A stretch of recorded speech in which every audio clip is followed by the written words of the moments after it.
ഇതുവരെ ഒരു മരുഭൂമി കണ്ടിട്ടില്ലാത്തവർക്ക് പോയി കാണാൻ പറ്റിയ ഒരു സ്ഥലമാണ് തമിഴ്നാട്ടിലെ തിരുച്ചെന്തൂരിനടുത്തുള്ള തേരിക്കാട്. തേരിക്കുടിയിരിപ്പ് എന്നാണ് ഈ ഗ്രാമത്തിന്റെ പേര്. തമിഴ്നാട് ഫോറസ്റ്റ് ഡിപ്പാർട്ട്മെന്റിന്റെ കീഴിലുള്ള ഈ ചുവന്ന മരുഭൂമി 12,000 ഏക്കറോളം വിസ്തീർണമുള്ള ഒരു അത്ഭുത ലോകമാണ്. ചുവന്ന മണൽ മാത്രമുള്ള മരുഭൂമിയും മരക്കാടുകളും ചേർന്ന ഒരു വിചിത്രമായ സ്ഥലം.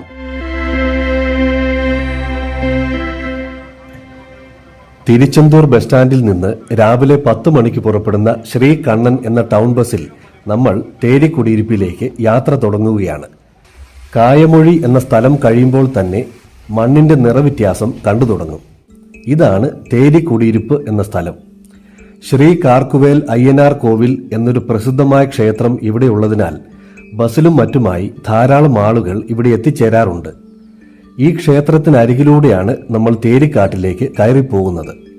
ഈ ഒരു ചെറിയ കട മാത്രമേ ഇവിടെയുള്ളൂ. ലഘുഭക്ഷണങ്ങളും പാനീയങ്ങളുമൊക്കെ ഇവിടെ കിട്ടും. ഭക്ഷണം ആവശ്യമുള്ളവർ തിരുച്ചെന്തൂരിൽ നിന്ന് വാങ്ങി വരുന്നതാണ് നല്ലത്. എന്നാൽ ഈ ക്ഷേത്രത്തിൽ എല്ലാ ദിവസവും ഉച്ചയ്ക്ക് അന്നദാനമുണ്ട്. അതിൽ ആർക്കും പങ്കെടുക്കാം. ഇവിടെ കുറെ കൂറ്റൻ കരിങ്കൽ പാളികൾ കൂട്ടിയിട്ടിരിക്കുന്നു. ഇതെന്താണെന്ന് വഴിയേ പറയാം. സ്വന്തം നമ്പരുള്ള കല്ലുകളാണ്. ഇതാണ് ശ്രീ കാർക്കുവേൽ അയ്യനാർ ക്ഷേത്രം. വീഡിയോഗ്രാഫി അനുവദനീയമല്ലാത്തതിനാൽ കോവിലിനരികിലൂടെ നമ്മൾ മണൽക്കാട്ടിലേക്ക് നടക്കുകയാണ്. അതിമനോഹരമാണ് ഈ ക്ഷേത്രം. ചെറിയൊരു കുന്ന് കയറി മുകൾ പരപ്പിലേക്ക് എത്തണം. ഇതാണ് മുകളിലെത്തുമ്പോൾ കാണുന്നത്. മുളക് പൊടിയുടെ നിറമുള്ള നേർത്ത മണൽ, അങ്ങിങ്ങായി മരങ്ങളും കുറ്റിക്കാടുകളും. രാവിലെ 10:30 കഴിഞ്ഞ സമയമാണിത്. മണലൊക്കെ ചുട്ടുപഴുത്തിരിക്കുന്നു. ഒരു മരത്തണലിൽ നിന്ന് മറ്റൊരു മരത്തണലിലേക്ക് എന്ന വിധമാണ് ഇവിടെ സഞ്ചരിക്കേണ്ടത്. ഈ മരങ്ങളിലെല്ലാം പലതരത്തിലുള്ള കിളികളുടെ ശബ്ദമാണ്. തത്തകളും മയിലുകളും ധാരാളം. മഴ വളരെ കുറഞ്ഞ പ്രദേശമാണ്. വരൾച്ചയെ അതിജീവിക്കുന്ന കുറ്റിച്ചെടികളും തണൽ മരങ്ങളുമൊക്കെയാണ് കാണുന്നത്. നിരന്ന സ്ഥലങ്ങളും ചെറുതും വലുതുമായ മണൽ കുന്നുകളുമായിട്ടാണ് ഈ പ്രദേശം കാണപ്പെടുന്നത്.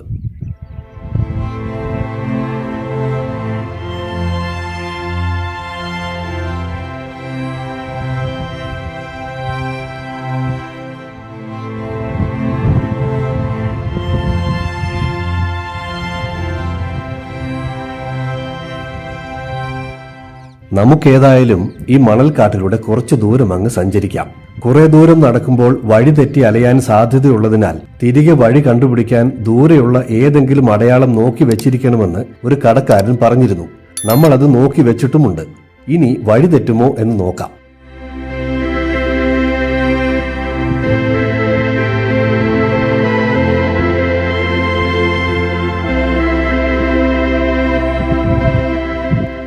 മരുഭൂമിയുടെ ഡിസൈനാണ്. ബീച്ച് മണലിന് സമാനമായ നേർത്ത മണലാണിത്. കയ്യിലൊട്ടിപ്പിടിക്കില്ല. ഇൽമനൈറ്റ്, ഹേമറ്റൈറ്റ്, ഗാർനറ്റ് തുടങ്ങിയ ധാതുക്കൾ അടങ്ങിയ ഈ മണ്ണിലെ ഇരുമ്പ് ഓക്സൈഡിന്റെ സാന്നിധ്യമാണ് ഇതിന് ചുവപ്പ് കളർ നൽകുന്നത്. കടലിന്റെയും കാറ്റിന്റെയും നൂറ്റാണ്ടുകളുടെ നിരന്തരമായ പ്രവർത്തനം മൂലം വളരെ നേർത്ത ചുവന്ന ഹേമറ്റൈറ്റ് എന്ന ഇരുമ്പയിര് ഈ പ്രദേശത്ത് അടിഞ്ഞുകൂടുകയായിരുന്നു. മരുഭൂമിയിൽ തണൽ മാറി വെയിൽ കയറി വരുന്ന കാഴ്ച കണ്ടോ?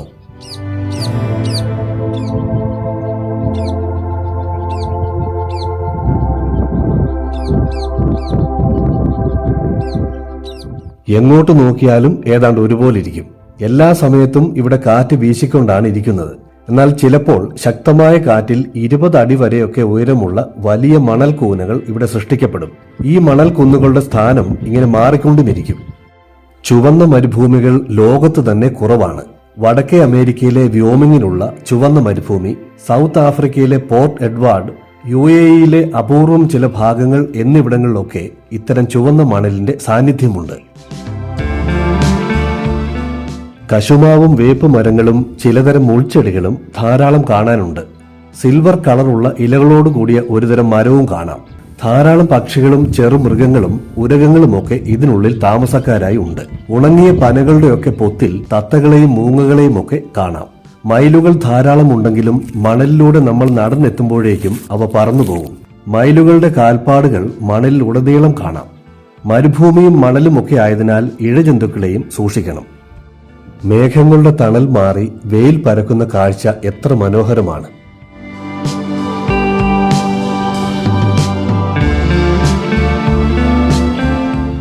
നടന്നു നടന്ന് എവിടെയൊക്കെയോ എത്തിയിരിക്കുന്നു. വഴി തെറ്റിയെന്ന് പറയാൻ ഇവിടെ വഴിയൊന്നുമില്ലല്ലോ. ഏതെങ്കിലും ഒരു കുന്നിലേക്ക് കയറി നമ്മുടെ അടയാളം കണ്ടുപിടിക്കണം. ദാ ആ കാണുന്നതാണ് അടയാളം. കടൽ തീരത്തുള്ള ഉടങ്കുടി തെർമൽ പവർ പ്ലാന്റിന്റെ ടവറുകളാണത്. അതിന്റെ ഡയറക്ഷനിലാണ് നമ്മൾ ആദ്യം കണ്ട കാർക്കുവേൽ അയ്യനാർ കോവിൽ. ആ ടവറുകളുടെ ഡയറക്ഷനിൽ നടന്നാൽ ക്ഷേത്രം കണ്ടുപിടിക്കാം. ഇവിടെ വരുന്നവർ ഈ ടെക്നിക്ക് ഓർത്തു വയ്ക്കുക.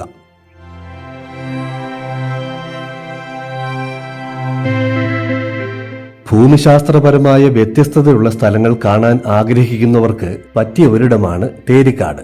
എളുപ്പത്തിൽ ഒരു മരുഭൂമി സന്ദർശിക്കാവുന്ന സ്ഥലവും ഇവിടമാണ്. തിരുവനന്തപുരത്തു നിന്ന് 170 കിലോമീറ്ററാണ് ദൂരം. തെന്മല ആര്യങ്കാവിൽ നിന്ന് 135, മധുരയിൽ നിന്ന് 186. ഇനി തേരി കുടിയിരിപ്പിൽ നിന്ന് അയ്യനാർ കോവിലിന്റെ ഭാഗത്തുകൂടി 5 കിലോമീറ്റർ നേരെ തേരിക്കാട് മരുഭൂമി മുറിച്ച് കടന്നാൽ നസറേത്ത് എന്ന ഗ്രാമത്തിലും അവിടെ നിന്ന് ബസിൽ തിരുനെൽവേലിയിലും എത്താം. തേരിക്കാടിലേക്കുള്ള യാത്ര രാവിലെയോ വൈകുന്നേരമോ ആക്കുന്നതാണ് നല്ലത്. നല്ല ചൂടാണ്. ഭക്ഷണവും വെള്ളവും കയ്യിൽ കരുതുക. പണ്ട് സിനിമാ ചിത്രീകരണത്തിനായി മാത്രമാണ് ഈ സ്ഥലം ഉപയോഗിച്ചിരുന്നതെങ്കിലും ഇപ്പോൾ ധാരാളം സന്ദർശകർ ഈ ചുവന്ന മരുഭൂമി തേടി എത്തിച്ചേരുന്നുണ്ട്. നമ്മൾ അങ്ങനെ അടയാളമൊക്കെ പിടിച്ച് വീണ്ടും ക്ഷേത്രത്തിനടുത്ത് തിരികെ എത്തിയിരിക്കുന്നു. ഇനി ഈ നമ്പറുള്ള കല്ലുകളുടെ കഥ പറയാം. അയ്യനാർ ക്ഷേത്രത്തിനൊരു സുന്ദരമായ കവാടം നിർമ്മിക്കുവാനുള്ള കൊത്തുപണികൾ ഇവിടെ നടക്കുകയാണ്. അതിന് കൊണ്ടുവന്നിട്ടിരിക്കുന്ന വലിയ കരിങ്കൽപ്പാളികളാണ്. അതൊന്ന് കണ്ടുവരാം.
രണ്ടു മണിക്ക് പോകാനുള്ള നമ്മുടെ ശ്രീകണ്ണൻ എത്തിയിരിക്കുന്നു.